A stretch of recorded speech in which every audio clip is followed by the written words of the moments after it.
WeCast, supporting women entrepreneurs in Southern Alberta, with your host, Jenny Bourne. Welcome to WeCast, recorded on Treaty 7 lands, home of the Blackfoot people of the Canadian Plains and the Métis Nation Region 3. Welcome to the second episode of WeCast's monthly fall podcast series, produced by WeSTEM, the Women Entrepreneurs in STEM program, here to support all women entrepreneurs in rural regions of Southern Alberta. WeSTEM is made possible thanks in part to funding from the Government of Canada's Women Entrepreneurship Strategy through Economic Development Lethbridge. The WeCast podcast is here to amplify the voices and tell the stories of self-identified women entrepreneurs and those who support them across the rural regions of Southern Alberta. Please join us in conversation with women business owners and advisors from Southern Alberta as we build community in the entrepreneurial ecosystem. My name is Jenny Bourne, and I am the Senior Program Coordinator for the WeSTEM program and the host of WeCast.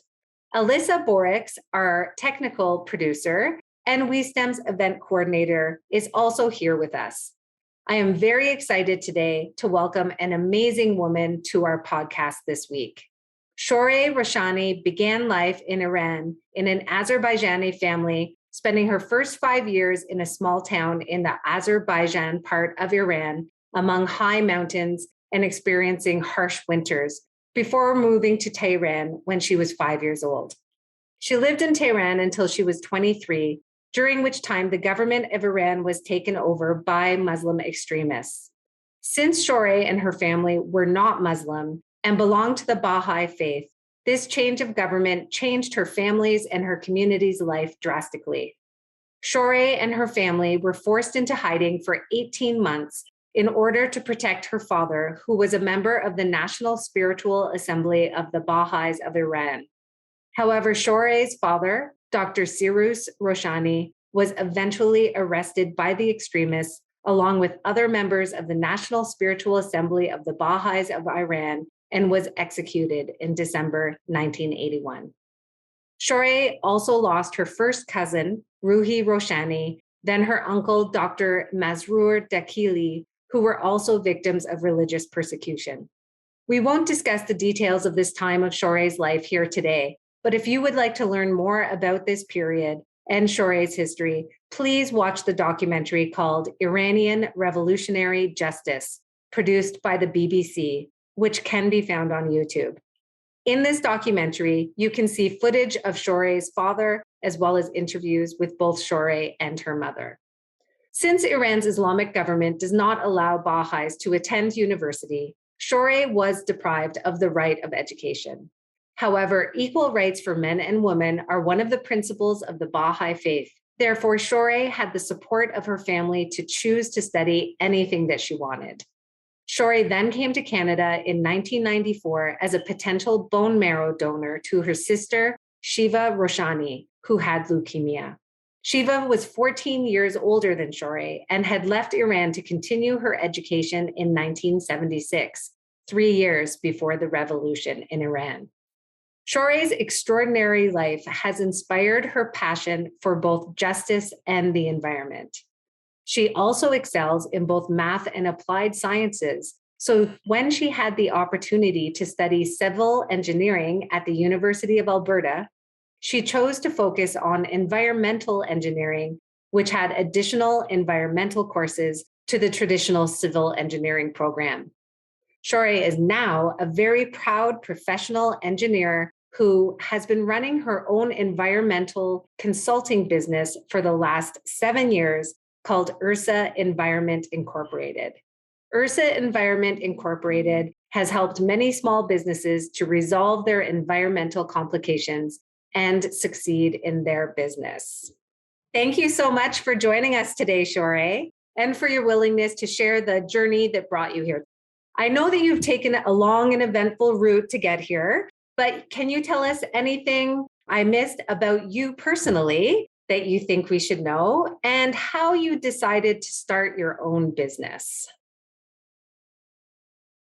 Well, personally, things that people may not know about engineers is that they might be a lot into arts. And for me, I am a lot into dancing, singing, and playing piano. Actually, I was an entrepreneur when I was a teenager teaching piano to children in Iran, in our home. And I have performed since I was 14, like for Azerbaijani dance, because, 14 was kind of an age that I realized, oh, it looks like I'm an ethnic minority in the home country I'm from. And some people actually hide, because we don't look very different. If we have accent, they would know. I'm like, no, I'm not hiding it. I'm actually going to professionally get trained. I went to a ballet instructor that was kind of teaching in secret.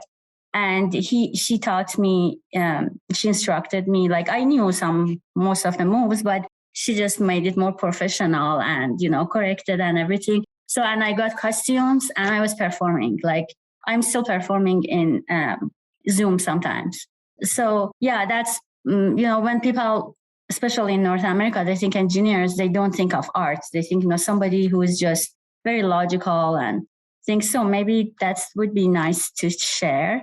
I think I could talk to you for an hour just about that one thing that you said. I want all of the information, but I will say, if you have any links to your performances or anything, share them with us and we'll add it to the description of this podcast.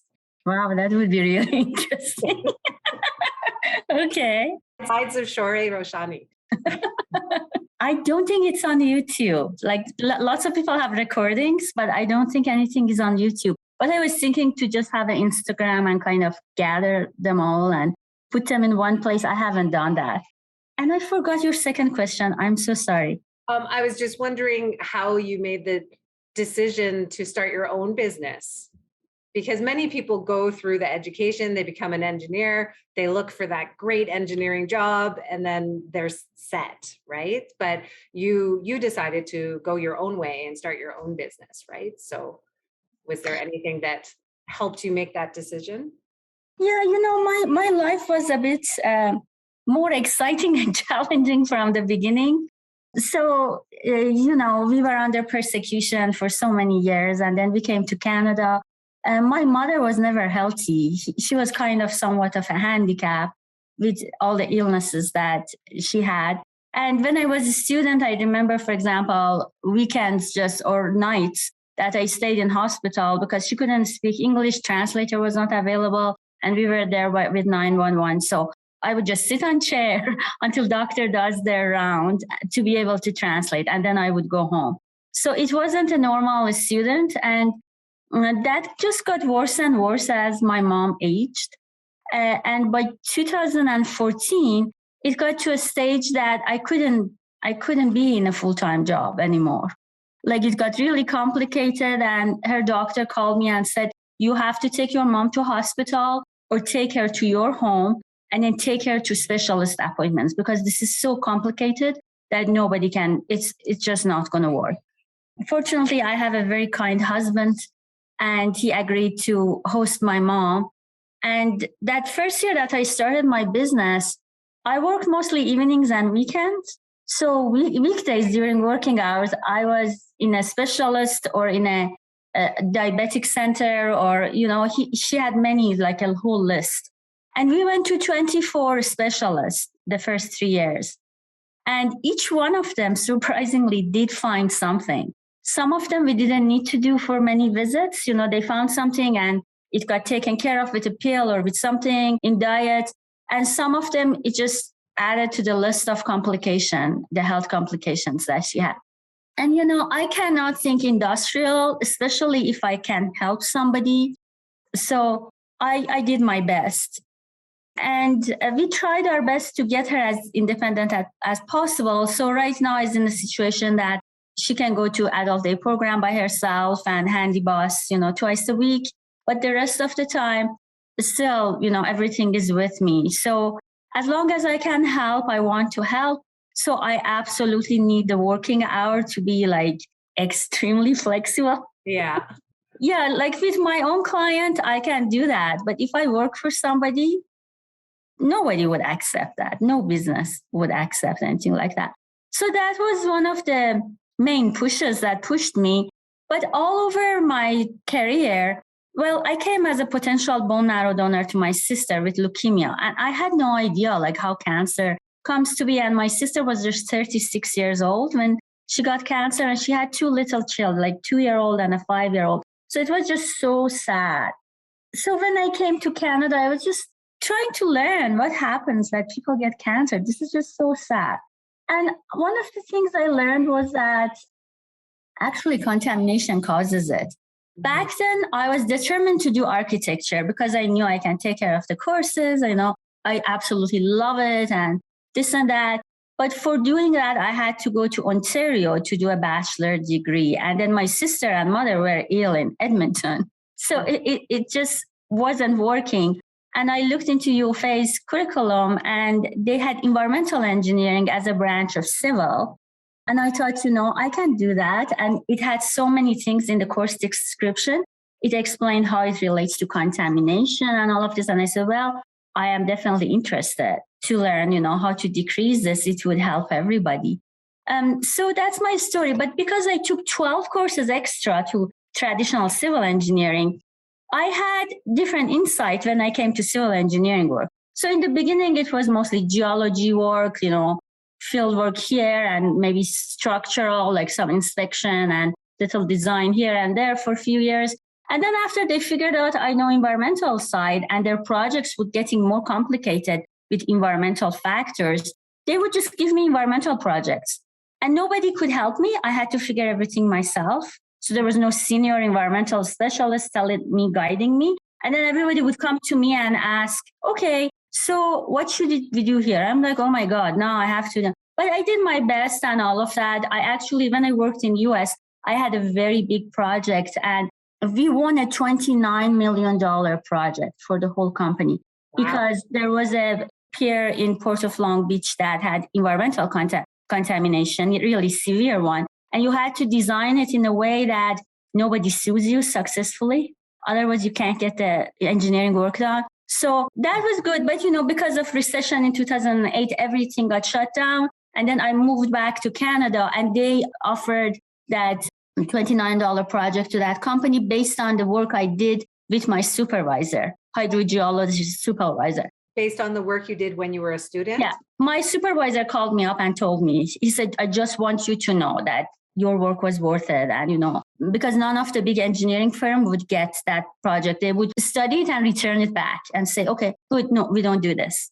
So it worked. And then when I came back to Canada, I thought, instead of going to engineering companies and trying to figure out everything myself based on my education, I just go to environmental companies. So I started working on contaminated sites, and that's how it started. But even when I was in environmental companies, I always was a reference person for phase 1 ESA. So they would come and say, okay, I'm going for interview. I have no clue what to ask from clients. What do you think I should have in my questions? And I said, oh my God, this project has this. You have to ask neighborhood. Have you ever seen that? Have you ever seen this? All of that. And they would be like, oh, that's such a good idea. I'm going to ask that. So I was the one mainly writing the questions for neighborhood interviews and basically adjusting what we search for based on what we think.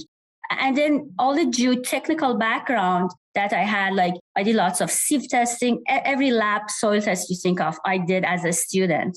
All of this came handy because underground water takes the contamination. And then I could totally have a good guess where it could go next and how much it could go. Or do I need to worry at all that it would go anywhere? So all of this thing made me unique for phase 1 because phase 1 recommends if intrusive sampling or phase 2 is required. So I thought, okay, if I ever have my own business, it would be phase 1 ESA.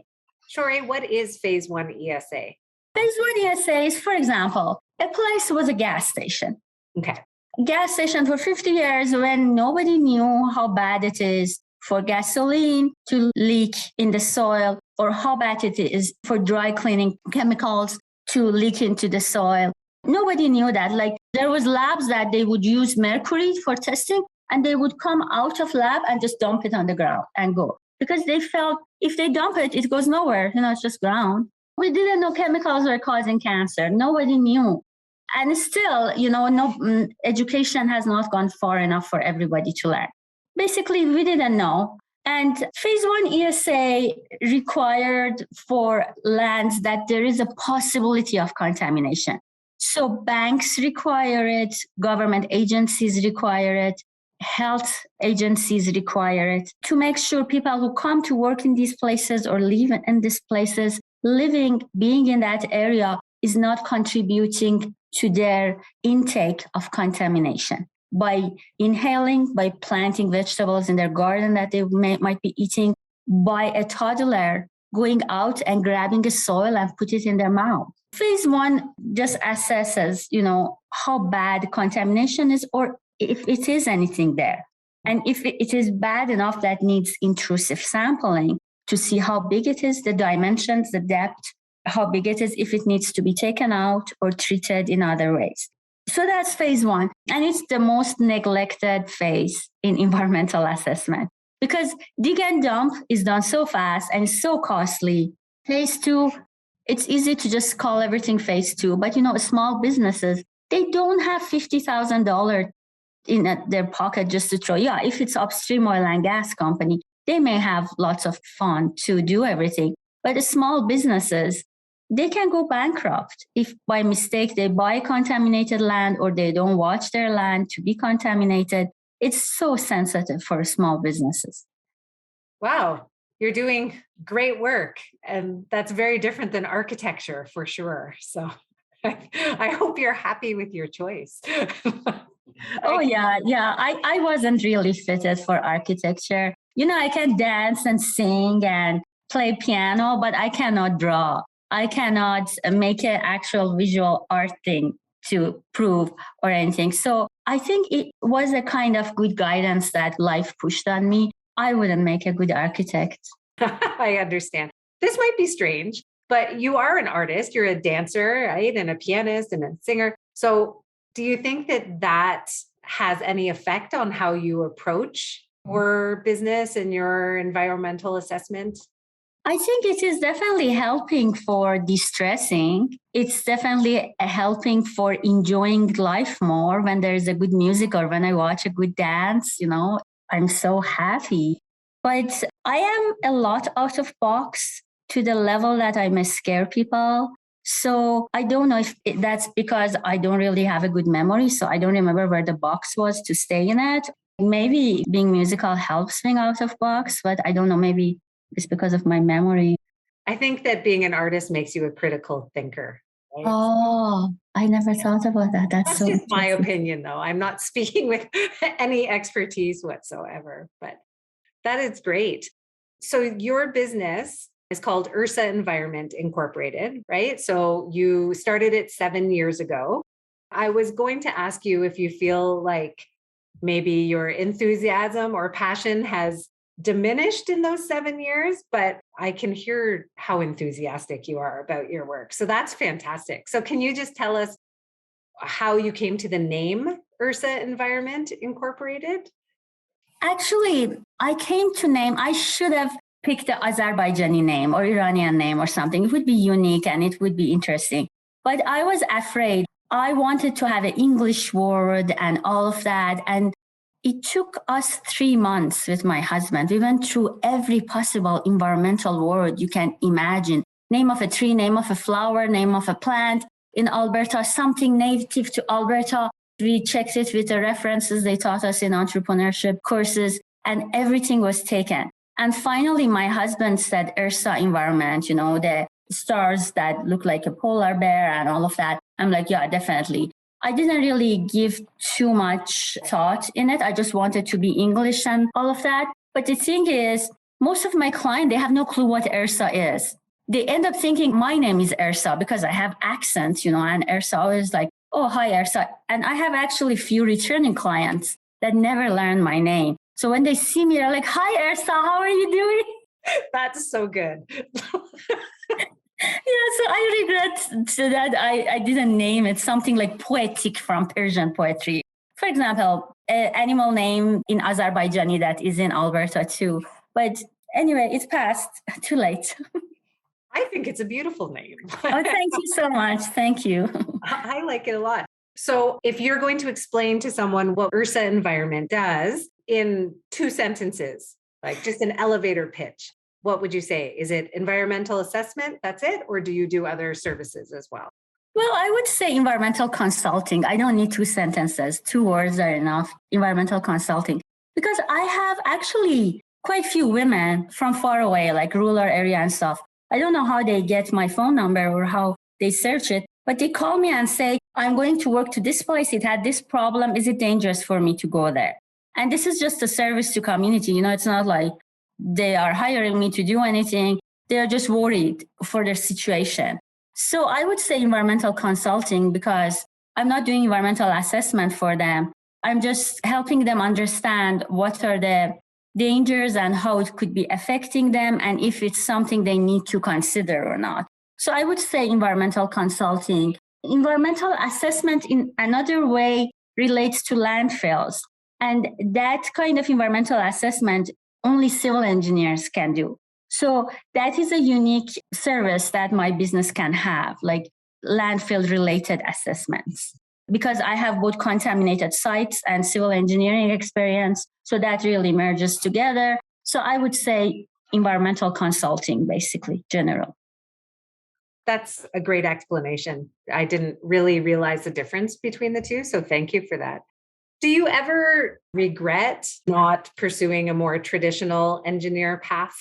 Do you ever say, oh, I just wish I could go work for a company as an engineer instead of having to run my own business? Sometimes I do and sometimes I don't. It just depends. When there's really big decisions to make, I'm like, oh, I wish I had a boss that would just take the responsibility and tell me what to do and I didn't have to worry about. But most of the time, I'm very clear about my decision. It's like black and white decision. It's not like I have 2 shades of grays to decide. But yeah, sometimes when I see my friends, they're like head of department of big companies, very successful, and they had a hard time as a woman starting engineering and improving. So yeah, sometimes I think my life would be more routine, but then I think I could never help my family as much. My sister, for example, had a treatment in Portland, 6-7 years after starting her illness, and I had to be with her for 2 months. So, it's just too much illnesses was going in my family to be really a normal, traditional worker. I don't think I could handle that.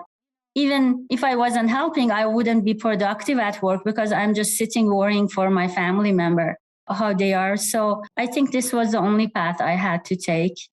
Yeah, it's working for you, right? It was the best decision for you. So that's great.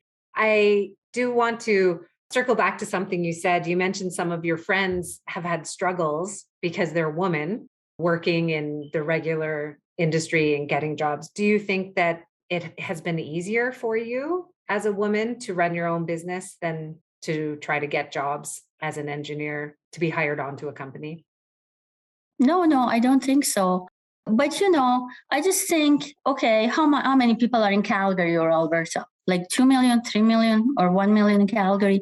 And how many clients I need to get my business running?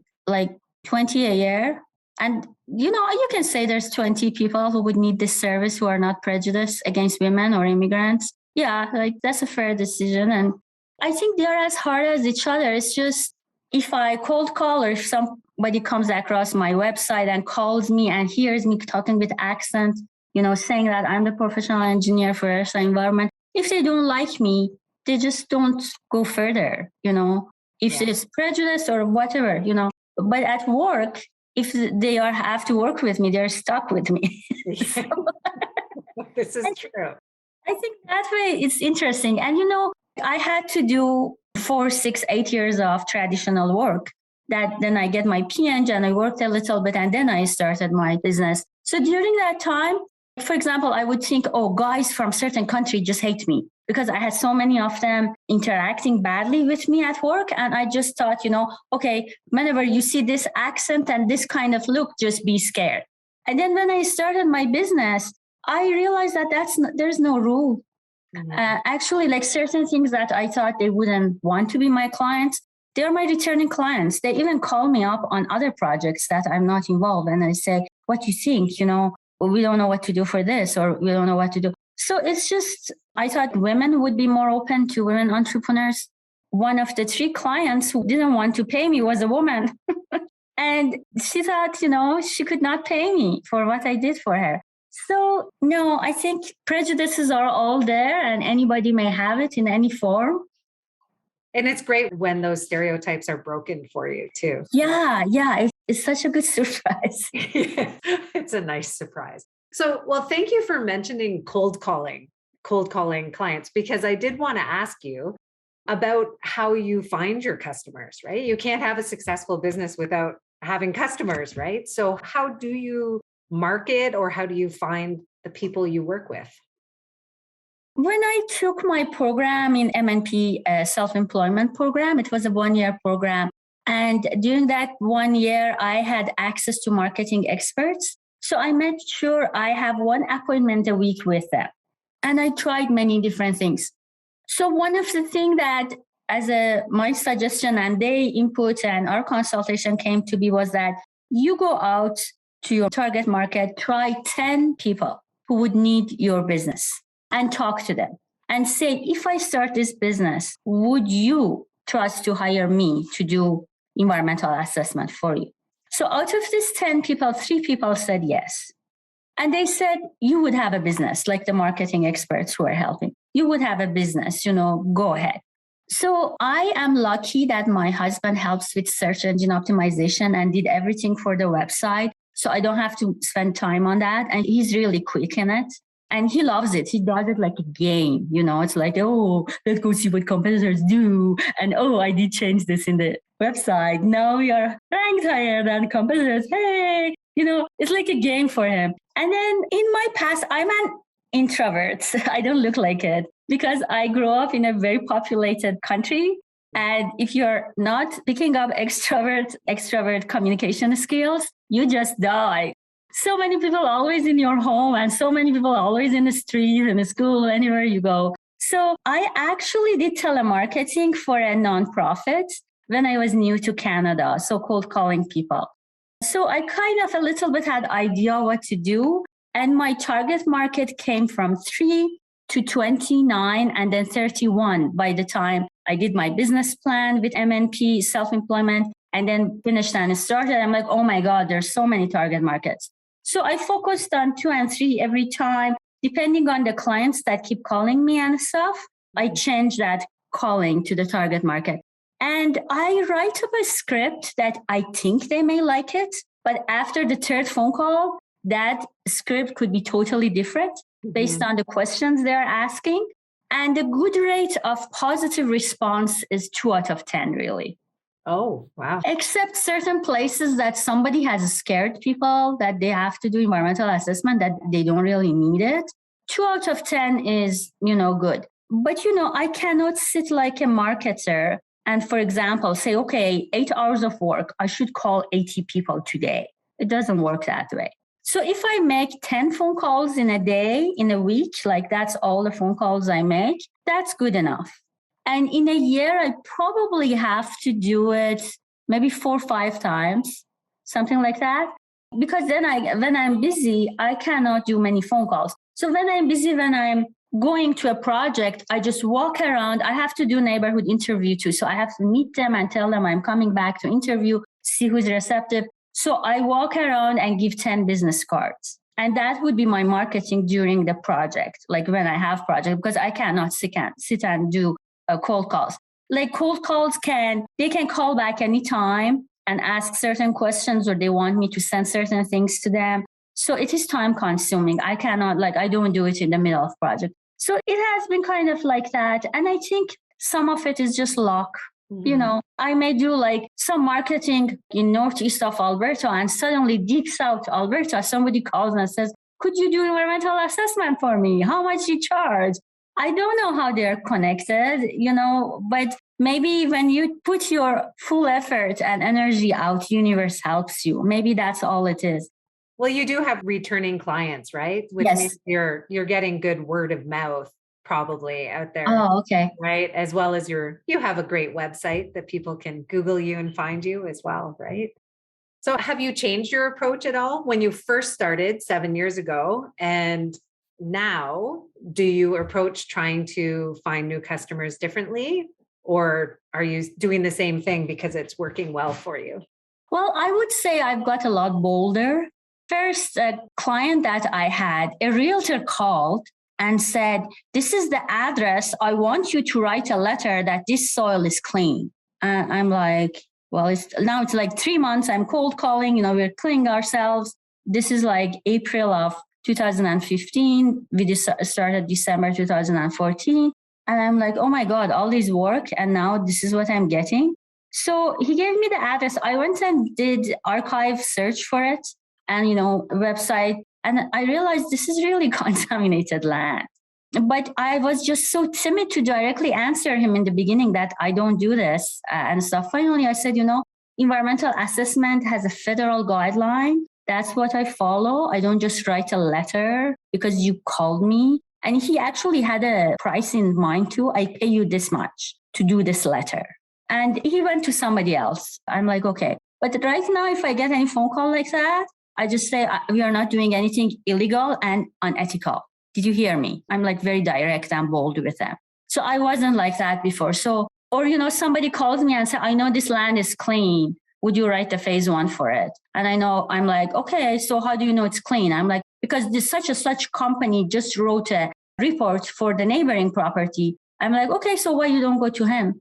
Why you don't go to the other company? I'm not doing this, So I'm bolder. But in the beginning, I was like, I would eat myself up so much and try to figure out how to answer. But my approach to marketing hasn't changed. Sometimes it's trial and error for people, but it seems like you have a system that's working for you, and that's great. So at the beginning, during the introduction of Shohreh, I did not mention this. She had such a rich history that I didn't have time, but Shohreh is actually a business advisor with the WeSTEM program as well. And she actually ran a program for us called Breaking Down Barriers for new women who are getting into business. She mentioned her husband is a whiz at search engine optimization. He has even helped us with our SEO for the WeSTEM website. We're so lucky to have Shohreh as part of our team. But Shohreh, can I ask, what was your motivation? Why did you want to come and join us on the WeSTEM journey?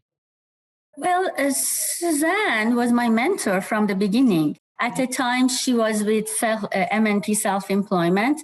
And there were 2 people that I was very close in MNP Self-Employment. And only one of them that I kept in touch years after was Suzanne. For example, I had a client didn't want to pay me. I had no idea what to do. I didn't know what to say even. I don't have vocabulary to say pay me for my work. So I would call Suzanne for that. And she trained me so well. So Suzanne called me up and said that we are starting something like this. Are you interested? And I was really interested because I was already doing it. Like whenever I was seeing a woman that was in similar situation, and I would encourage them to start their own business. And I knew that outside of Calgary, there isn't much. So it's not like they could just go sign up. There's like 5-10 programs. Go choose one. It wasn't like that. So I was really, really, really happy to be helpful. Yeah, so I am learning actually how to be helpful. But that's how I learned about WeSTEM. Otherwise, I would never know. If it wasn't because of Suzanne, I would never know. Well, I'm grateful to Suzanne then for reaching out to you because you've been a valuable part of our team for sure.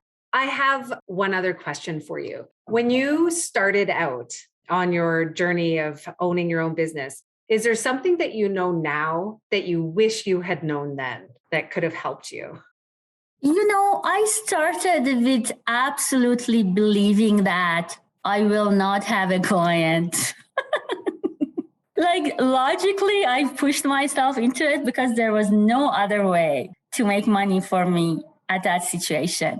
But as an immigrant, the history of injustice that I came through, I faced a lot of prejudice and racism through my school, through my work and all of that. So I didn't think anything is going to happen, really. I didn't think I would have clients. And I had very good reasons for it. I could share like this, that, it's not going to happen. I would just believe that clients are going to come and business is going to work. That's what I would have told myself. That would be different. To start off with a little more confidence. More confidence and not be afraid, not to be afraid. Just push the gas pedal all the way down, do all the marketing, do all the hard work you want to do. Don't think about anybody who's disagreeing or doesn't like you, because they are not everybody. And it's just a small percentage of people entrepreneurs need to succeed. Not everybody, not their mom, not their dad, not their sister or brother, or even husband or children. If they're not encouraging, we just need a small percentage of people that need it. When we write business plan, when we analyze it logically very well, just be confident and don't worry. That's amazing. And if you want more pep talks from Shohreh, you can approach us to see her as a business advisor. So what's next for you, Shohreh? Looking ahead, is there something you're very passionate or curious about, or something that you're working on going forward?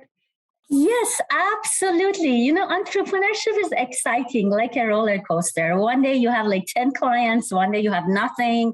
It's just, exciting. So when you learn one and you see that, oh, it made money, I have income, then you get excited and you start looking for other opportunities, whether it's adding services to your existing business or it is new businesses. So I'm trying to write business plan for them and try to see how you can get those started.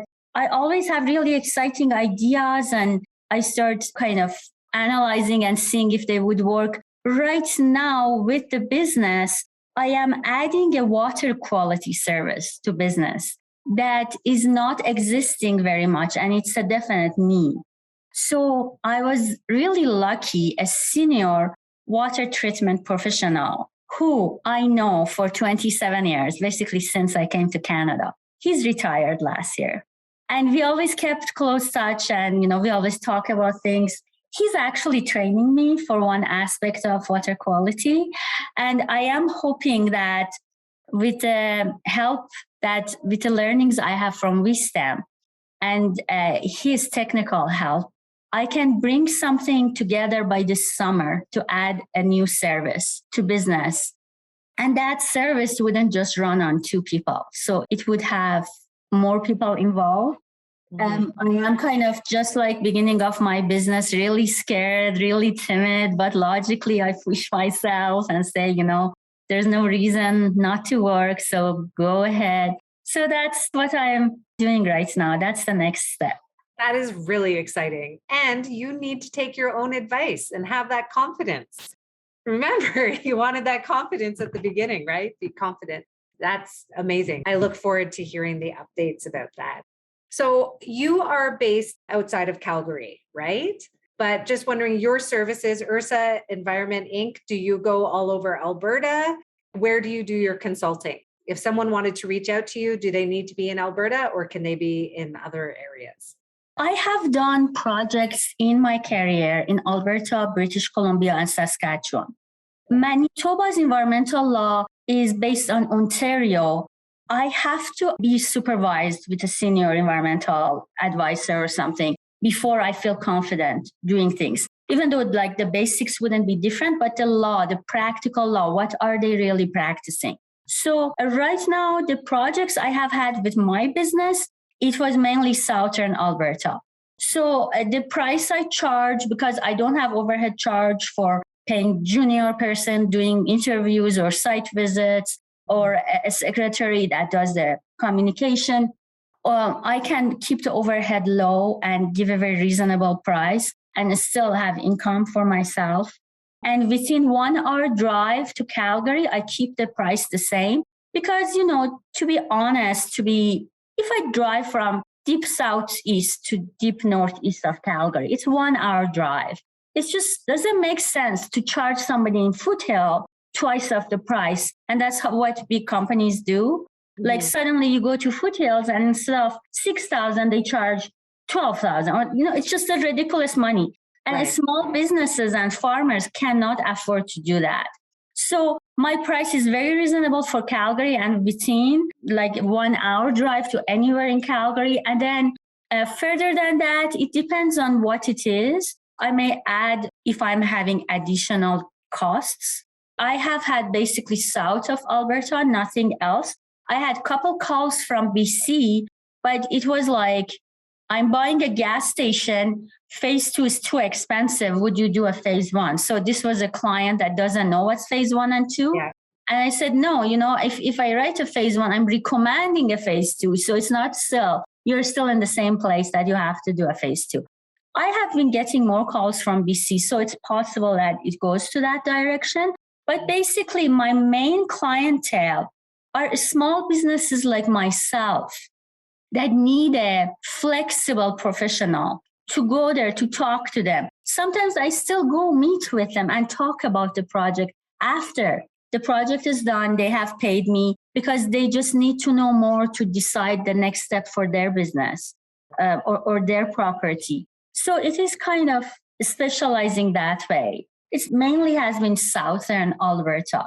But possibility of expanding in the future, maybe. Yes, Yeah. possibility. Yeah, possibility. I am very picky about site visits. Site visit is part of it, and some people don't really take it seriously. They don't even go as a professional. They send a secretary of the company or a new hire to go do the site visit. But I see so much in site visit that I may need new information requested or something. So I do that myself. So if I can train somebody really well and trust that they do the site visit as good as I like it, then it can grow and go far. But right now, site visit is just me. I'm the junior engineer and intermediate and the professional responsible person for the company and kind of all of that. That is totally fair. So if you want to reach out to Ursa Environment Incorporated and Shohreh, you can check out her website. What is the name of the website? Is it Ursa Environment? Exactly, ursaenvironment.com, www.ursaenvironment.com. Yeah. Perfect. And if you want to join us in more conversation on November 19th, you can join Shohreh and a group of other professional women in STEM fields on a panel discussion for our Inspire 2021 conference celebrating women entrepreneurship in Southern Alberta. So thank you so much, Shohreh, for joining us today. I cannot believe how fast the time has flown here. And I know I need to let you go. I feel like we could talk all day and I won't do that to you. But thank you so much for your time. Thank you so much, Jenny, for encouraging me. And thank you for your time and Alyssa's time. Thank you very much.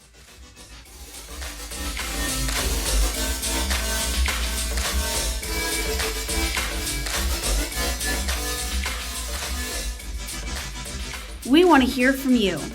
Is there a question that you'd like us to answer on our next podcast? Send it in to westem@chooselethbridge.ca. WeCast is a production of the Women Entrepreneurs in STEM program. WeSTEM is made possible thanks in part to funding from the Government of Canada's Women Entrepreneurship Strategy. For more information, visit our website at westem.ca or contact westem@chooselethbridge.ca. Thanks for listening.